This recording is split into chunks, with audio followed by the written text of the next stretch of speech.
ইফতার পার্টিতে হাজির হলেন দক্ষিণের সুপারস্টার বিজয় থালাপতি, পড়েছেন নামাজও। হ্যাঁ ভিউয়ার্স, দক্ষিণী সিনেমার সুপারস্টার থালাপতি বিজয় জনপ্রিয় নায়ক হয়েও শোবিজ দুনিয়া থেকে বিদায় নিচ্ছেন। কেরিয়ারে লম্বা একটা সময় পার করার পর তিনি এখন মনে করেন মানুষের জন্য তার কাজ করা উচিত।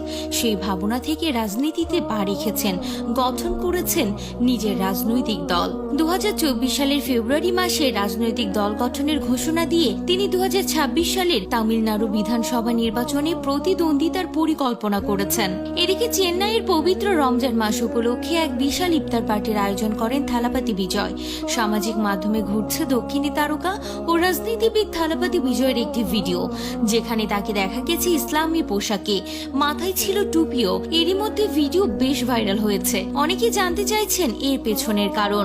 শুক্রবার থালাপতির রাজনৈতিক দল তামিলাগা ভেতিত্র কাজাগামের উদ্যোগে এক বিশাল ইফতার পার্টির আয়োজন করা হয়। এই অনুষ্ঠানে বিজয় সাদা পোশাক ও টুপি পরিধান করে উপস্থিত হন এবং মোনাজাতে অংশ নিতেও দেখা যায় তাকে। ভারতীয় সংবাদ মাধ্যমের এক প্রতিবেদনে বলা হয়েছে, থালাপতি বিজয় এদিন রোজা রেখেছিলেন। তিনি ইফতার ও নামাজেও অংশ নিয়েছিলেন। YMCA গ্রাউন্ডস রয়াপেত্রা হতে অনুষ্ঠিত হয় এই আয়োজন। এই আয়োজনে 3000-এর মতো লোক এসেছিলেন। এছাড়াও 15টি স্থানীয় মসজিদের ইমামদেরও অনুষ্ঠানে আমন্ত্রণ জানানো হয়েছিল।